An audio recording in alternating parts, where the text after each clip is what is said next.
नमस्कार। इस वीडियो में आपका स्वागत है। आज हम परमाणु संरचना के अंतर्गत बोर के त्रिज्या की गणना करेंगे। तो आइए इस महत्वपूर्ण बिंदु को हम जानें। तो बोर ने हाइड्रोजन परमाणु के माध्यम से त्रिज्या की गणना की। तो आइए जानते हैं। चूँकि हाइड्रोजन परमाणु के पास केवल एक ही एकाकी इलेक्ट्रॉन होता है, जब नाभिक के चारों ओर चक्कर लगाता है तो उस पर दो बल कार्य करते हैं। इस प्रकार से हम चित्र के माध्यम से देख सकते हैं। ये हमने हाइड्रोजन का परमाणु इंडिकेट किया। इलेक्ट्रॉन चक्कर लगाते हुए इलेक्ट्रॉन पर दो बलयुग्म कार्य करेंगे। एक बलयुग्म नाभिक के द्वारा जो अंदर की ओर लगेगा और एक बलयुग्म बाहर की ओर जो गतिमान वृत्ताकार कक्षा में चक्कर लगाते हुए इलेक्ट्रॉन पर बाहर की ओर लग रहा है, जिसे अपकेंद्रण बल कहते हैं। अपकेंद्रण बल mv²/r और अभिकेंद्रण बल जो नाभिक के द्वारा लगाया जाएगा Ze²/r²। तो हम पुनः जान सकते हैं, वृत्ताकार मार्ग में कोई वस्तु या कण गति करता है तो उस पर बाहर की ओर बल लगता है। जैसे हम उदाहरण ले सकते हैं, यदि घुमावदार स्थान आ रहा है, घुमावदार रास्ता आ रहा है, उस पर कोई गाड़ी तेज जा रही है, यदि गति धीमी नहीं की तो वह गाड़ी उस मोड़ में बाहर की ओर फेंका जाएगी। इसी प्रकार से वृत्ताकार कक्षा में जो इलेक्ट्रॉन चक्कर लगा रहा है उस पर एक बल युग्म बाहर की ओर कार्य करेगा, जिसे अपकेंद्रण बल कहते हैं। अपकेंद्रण बल mv²/r और नाभिक के द्वारा लगाया गया आकर्षण बल अभिकेंद्रण बल, जिसे हम इंडिकेट करेंगे Ze²/r²। तो दो विपरीत बल युग्म एक दूसरे के विपरीत एवं बराबर कार्य करते हैं तो इलेक्ट्रॉन अपने कक्षा में चक्कर लगाते रहता है। तो आइए इसे हम समीकरण के माध्यम से जानें। तो पहला बिंदु है नाभिक के द्वारा लगाया गया बल जो अंदर की ओर होता है। नाभिक के द्वारा लगाया गया बल, नाभिक अंदर खींचेगा। अभी हमने लिखा अभिकेंद्रण बल Ze²/r²। तो हम यहाँ पर लिख सकते हैं बराबर Ze²/r²। दूसरा अपकेंद्रण बल जो बाहर की ओर लग रहा है, अपकेंद्रण बल, अपकेंद्रण बल जो इलेक्ट्रॉन को बाहर की ओर खींचता है, जो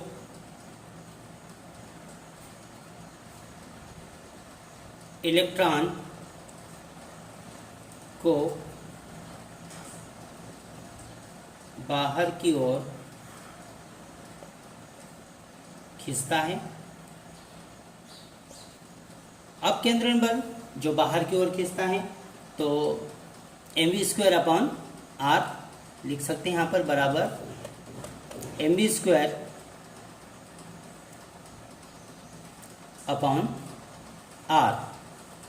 तो चूंकि दोनों बलयुग्म बराबर एवं विपरीत दिशा में कार्य कर रहे हैं, बराबर एवं विपरीत दिशा में कार्य कर रहे हैं, तो इलेक्ट्रॉन अपने ही वृत्ताकार कक्षा में निरंतर चक्कर लगाते रहेगा।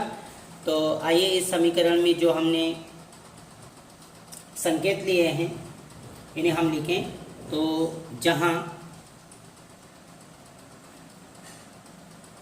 E बराबर आवेश E बराबर आवेश है और m बराबर द्रव्यमान, गति करते हुए कण का द्रव्यमान या इलेक्ट्रॉन का द्रव्यमान, r त्रिज्या और v वेग है। v वेग से इलेक्ट्रॉन गति कर रहा है। v बराबर वेग और z परमाणु क्रमांक, यहाँ पर हम लिखेंगे Z परमाणु क्रमांक परमाणु क्रमांक। चूंकि दोनों बल युग्म एक दूसरे के विपरीत एवं बराबर लग रहे हैं, अतः इलेक्ट्रॉन अपने ही वृत्ताकार कक्षा में निरंतर चक्कर लगाते रहेंगे। चूंकि दोनों बल युग्म एक दूसरे के विपरीत एवं संतुलित एवं बराबर अवस्था में हैं, तो हम लिख सकते हैं Zd² अपॉन R² बराबर Mv² अपॉन R, बराबर के इधर 1R और इधर 2R, R² है तो 1R से 1R को हम काट देंगे, तो यहाँ पर हमारे पास बचेगा Zd² upon R equal to Mv²। हमारे पास R कैंसिल हो गया, तो हम इसे लिख सकते हैं Mv²। इसे हम समीकरण 1 नाम दे दें, समीकरण 1।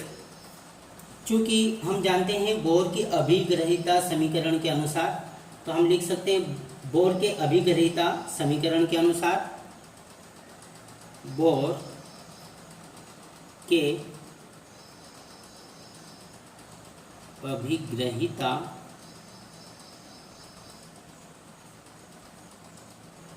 समीकरण के अनुसार, बोर का अभिग्रहिता समीकरण इस प्रकार से Mv R equal to NH upon 2 pi. ये बोर की अभिग्रहिता समीकरण है। तो चूंकि हम V का मान निकालेंगे तो M और R को बराबर के इधर ले जाएंगे, यहाँ पर इनटू में है तो ये डिवाइडेड में हो जाएगा अर्थात भागित में हो जाएगा। तो आगे की समीकरण को हम यहाँ पर करेंगे। हम चूंकि यहाँ पर V निकालेंगे तो V को हमने बराबर के इधर ही रहने दिया और M और R अपॉन में चले जाएंगे, तो लिख सकते हैं V equal to NH upon 2 pi MR, इस प्रकार से। तो M और R अपॉन में चले जाएंगे। यह हमारे पास समीकरण 2 प्राप्त हुई, समीकरण 2। अब V का मान हमारे पास प्राप्त हो गया। हम समीकरण 1 में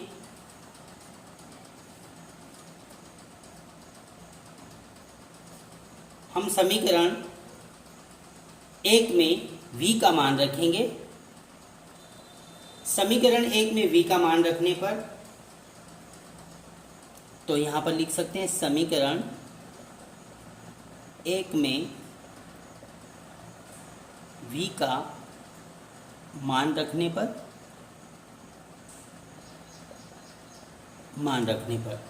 समीकरण 1 में V का मान रखेंगे तो समीकरण 1 क्या है, Ze² R equal to M into में है तो यहाँ पर हम लिख देंगे M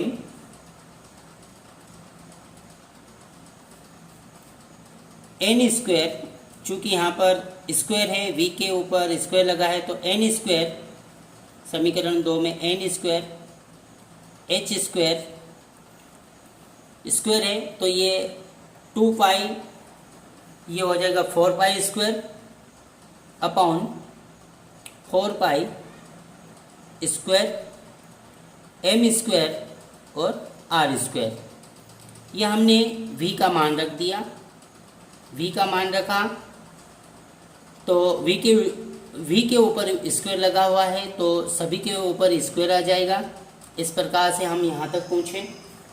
अब हमारे पास M ऊपर भी है, M² नीचे है, R² इधर है, R बराबर के इधर है, तो इस R से एक R को हम काट देंगे, कैंसिल कर देंगे। इस M से एक M को कैंसिल कर देंगे तो यहाँ से M कट गया, यहाँ पर एक ही M बचा और यहाँ पर एक ही R बचा। तो हम लिख सकते हैं Zd² equal to N² H² upon 4 pi 4 pi square M, एक एम कट गया, एक आर कट गया, एम आर। हमारे पास समीकरण प्राप्त हो गई Z E square is equal to N square H square N square into H square upon 4 pi square M R. चूँकि हमें त्रिज्या निकालना है, हमारा मुख्य बिंदु है बोर की त्रिज्या की गणना, तो हम आर को बाहर निकाल लेंगे, यहाँ पर गुणित में है, और जेड स्क्वायर को हम बराबर के इधर ले जाएंगे, तो जेड स्क्वायर इंटू में चले जाएगा, और ये जो भागित में है ये बराबर के इधर आ जाएगा। तो इसको इस प्रकार से लिख सकते हैं, r is equal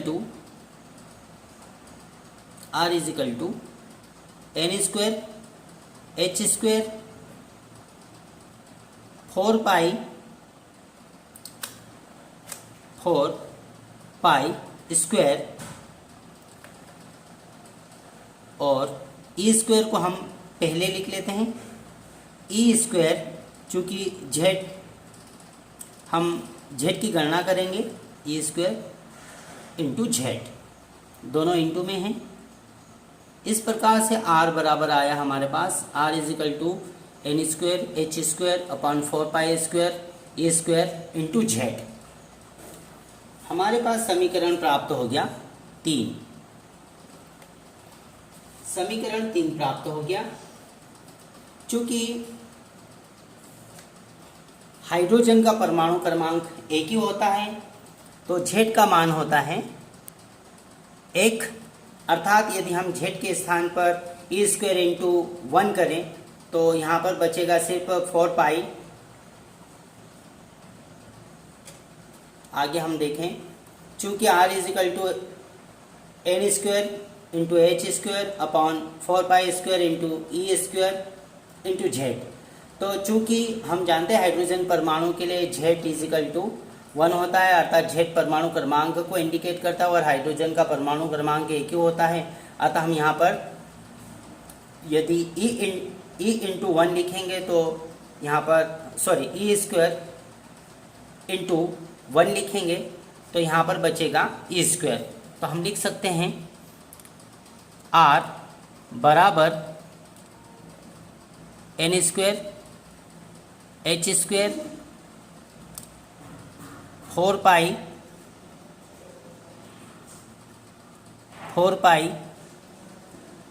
square e square. त्रिज्या जो इस प्रकार से हमारे पास जो त्रिज्या प्राप्त हुई, R is equal to N square H square upon 4 pi square into E square, या बोल सकते हैं R is equal to N square into H square upon 4 pi square into E square. तो यही व्यंजक बोर की त्रिज्या कहलाती है।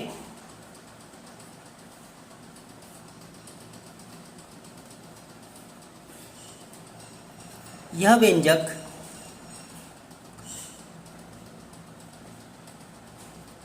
उपरोक्त जो व्यंजक प्राप्त हुआ, यह व्यंजक बोर की त्रिज्या कहलाती है।